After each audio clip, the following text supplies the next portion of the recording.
Hello and welcome to the Yak, the wide receiver analysis podcast. I'm Big Italy 42. As you know, he's Josh Shepardson at BChad50, talking about all your favorite wide receivers, and obviously not always the case, but I'm on board with all these guys that we're talking about here. Starting off at the top, Mr. Odell Beckham Jr., 3 touchdowns last week on just 8 catches. I mean, obviously that game kind of a ridiculously high score, nearly 100 points. You're not expecting that sort of tremendous efficiency from this offense, but at the same time, it's a Tampa Bay team that you mentioned here, awful against number 1 wide receivers, and there's some spots where there's some guys who you can think, you know, who's the 1, who's the 2, but this one is very, very clear, and it's not even close. It's Odell Beckham, and it's, well, I won't say everyone else. There aren't very many few other good receivers either. Yeah, I mean, he's the clear-cut one, kind of like Julio Jones was the clear-cut one for the Falcons last week, and we saw what Julio did against this Buccaneer secondary and how they were incapable of shutting him down. And, I mean, it's tough to say that you should expect the same from Beckham, but I wouldn't be shocked if you saw the same from Beckham. And I won't say I'm expecting the exact same, but I would be shocked if he doesn't go over 100 yards and if he doesn't find pay dirt. So it's tough to just peg a guy for that sort of production, but if there's he's about the safest bet going this week. I mean, the game spread isn't crazy where you'd expect the Giants to either be way out of it and playing catch-up in predictable passing situations where it's difficult to get to Beckham, but they also don't project to be way out in front either where they're just going to be looking to salt away leads. So everything working in Odell Beckham Jr.'s favor this week. Yeah, definitely going to be a nice floor and big upside. Next guy, criminally underpriced on DraftKings still, even after another big performance. Now he faces the team that we talk about it just about every week, depending on your preference, what you think, personal opinion. I think if you don't think the Chargers are the worst, you're wrong, but that's personally what I think. So the Chargers are terrible. The offense for the Bears actually looks pretty good. And, you know, Matt Forte going to probably miss this game in a few weeks. So Jeremy Langford going to step in, but he's not going to see a Matt Forte type workload. I tend to think that Cutler's going to rely more on his pass catchers, which gives Jeffrey a nice ceiling and a nice floor, as he usually has. Yeah, he's been a beast in his 2 games, his last 2 games, which he played 1 game before going on the shelf for a while. And, I mean, that was a solid effort, too. But in his 2 games since, he's got 18 catches on 26 targets for 263 yards, and he's got a touchdown in each of those contests.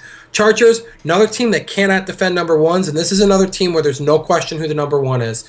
Chargers ranked 28th defending number 1 receivers according to Football Outsiders, and, I mean, it's Alshon Jeffrey, and, again, this isn't an everyone else situation because there just isn't much of an everyone else. There's Martellus Bennett, and there's Matt Forte on the shelf this week. So, I mean, it's Alshon Jeffrey leading the way in the passing game. And honestly, the gap between he and Martellus Bennett this year is much larger than I would have expected. Yeah, pretty substantial there still. And then next up, a guy who's not a number 1, but has been putting up, you know, upper tier number 2 numbers on the season. Michael Crabtree, been quietly one of the more consistent receivers this year, and really the only knock at him the last few years was inconsistent quarterback play. Now Derek Carr going to be a popular play this week, and you're going to see people pairing him with Amari Cooper a lot, but in cash games especially, I'm a fan of pairing Carr with Michael Crabtree this week. The price is right.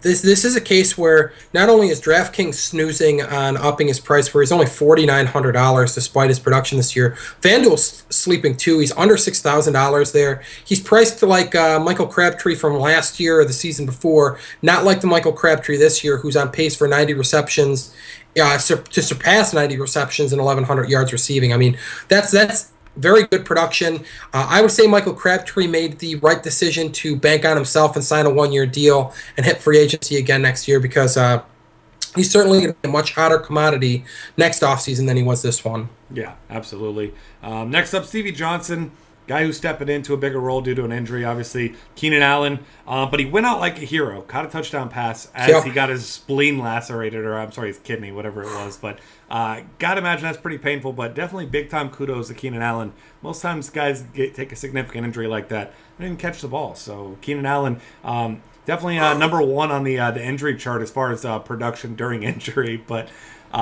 Stevie Johnson, though, Malcolm Floyd, the deep threat, not a volume guy necessarily. A lot of people flocking out to him. And that's not to say he's not a good GPP play, but that's a different story. Stevie Johnson's a guy that gets red zone looks. He gets looks between the 20s. And, you know, they get creative with him in the short passing game. And that's where Phillips or Phillip Rivers, where his bread is buttered. I mean, he loves that short passing game. Yeah, and I mean, one thing that I always loved watching as a Bills fan when he played there is he's a very creative route runner, and it's something that others who are more knowledgeable on film breakdown than I am have dove into the fact that he is not your typical route runner receiver. He does some odd things to get open. He's got good size.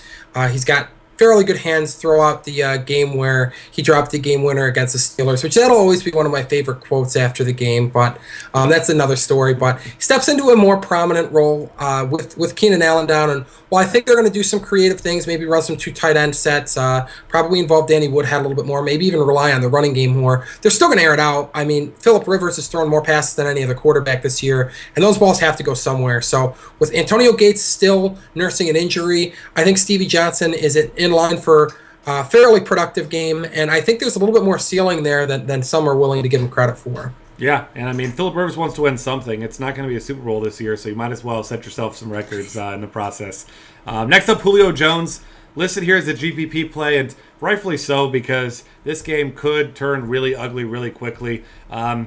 Maybe if Blaine Gabbert had Julio Jones on the opposing side, this game might stay close. But unfortunately for Gabbert, and I guess fortunately for Julio Jones, it's not Blaine Gabbert trying to throw him the football, because Atlanta defense is going to be popular. Hopefully Blaine Gabbert is too. I'm sure he won't be, for those who know what they're doing. But this game could get ugly. But it's also possible that this game gets ugly because Julio Jones just feasts in the first half. And then they kind of ride the Devontae Freeman train into the sunset. Yeah, I mean, I constantly bang the table for game flow being important in making decisions, but as you said, and it's important to remind that if this game turns into a blowout, there's a pretty darn good chance that it's because Matty Ice was finding Julio Jones streaking beyond the secondary that just has struggled with receivers all year, and actually San Francisco struggled with everything all year. Let's just be perfectly honest there. And Julio Jones is an elite receiver. I mean, he's leading the league in key categories this year. He's right up there in targets. He's doing everything that an elite receiver should do, and the matchup's right. So really the only knock on him is the potential for the game to get out of hand, and maybe the Atlanta defense results a couple scores, or Devontae Freeman finds the end zone a few times and they don't need to rely on Jones. But otherwise, I mean, you got to love Julio Jones this week. His ceiling is basically unmatched. I mean, I like OBJ a lot, and I like Alshon Jeffrey a lot, as both are listed as elite plays, but Julio Jones' ceiling might be even higher than both. Yeah, I mean, we've seen it before. I mean, this guy's got 200-yard upside in a close game in a shootout. I'm not saying that's necessarily going to be the case, but Atlanta's still not a great defense, so maybe we see something happen. San Francisco's going to have to get creative to get on the board in this one. Stefon Diggs, been incredible over the last 2 weeks. You and I were talking about it before the show. Had that incredible diving catch for a touchdown 2 weeks ago. Last week, that little nasty cut after the catch ended up running. Still think he's going to get caught at about the 5-yard line. Breaks through a couple tackles, gets in the end zone. I mean, the kid has looked incredible. He's getting a ton of looks. And on DraftKings, this is another one of those scenarios where if you're playing cash games on DraftKings and you're not playing Stefon Diggs, you're doing it wrong. Yeah, I mean, $5,300. What does he have to do to get a price hike into big boy, adult Thanksgiving table status? Like, he's still at the kids' table in terms of pricing right now, and I don't understand it. FanDuel's got it right. $7,400. He's earned that price bump. He doesn't have the track record of some of the receivers priced ahead of him. I get the pricing there, but DraftKings, $5,300, you have to use him. I know that people are citing the matchup as concerning. The Rams are an excellent defense, but the Broncos are an even better defense, and he totaled 87 yards on 6 receptions against the best secondary in football, the best defense in football, and that was in his first NFL game. So I feel very confident in Stefon Diggs getting his. I mean, he's averaging over 10 targets a game, or averaging exactly 10 targets a game, over 6 receptions, and 104.8 receiving yards per contest. I mean, those are elite numbers. That's elite production. Now, we can't call him elite yet. Sample size isn't big enough, but when you get that kind of production at that price at DraftKings, you have to take it. Oh, yeah, absolutely. I mean, you got to take advantage of these situations for as long as you can there. After Stefon Diggs, we got Willie Snead, one of those guys who, I'll be the first to admit, was considering him. Yes. Crabtree, a couple other guys as value plays. Didn't end up going with him in my main cash game lineup. Instantly regretted it. As soon as you see the first touchdown, you just hope there wasn't a second. And, I mean, the way that game was going, I was lucky there wasn't a third or a fourth. But Willie Snead's been great recently. His snap count continuing to increase despite having that one down week that wasn't necessarily his fault. But he's heavily involved in this offense, and he already has the trust of Drew Brees. And anyone who has Drew Brees' trust has my trust in cash games. Yeah, that passing game has rolled for the Saints so far this year. Breeze is looking good again. Breeze looked obviously great last week.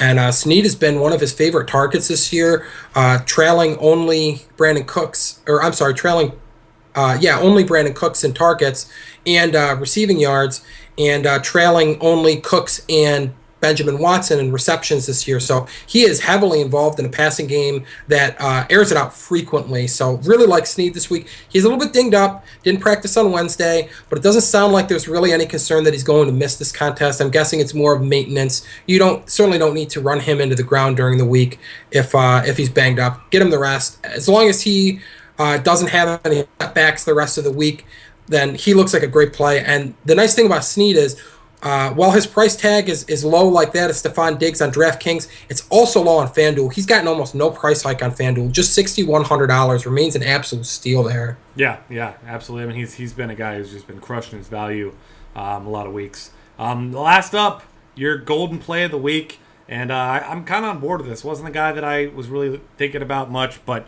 Brandon LaFell for the Patriots. As we know, anytime you see that comma and then you see New England Patriots after it, probably that guy's in play, at least for GPPs, because this offense is just absolutely unstoppable right now. And speaking of just blowouts, things of that nature, I almost said some words I'm not supposed to say, but Bill Belichick, though, he has no filter. He doesn't care.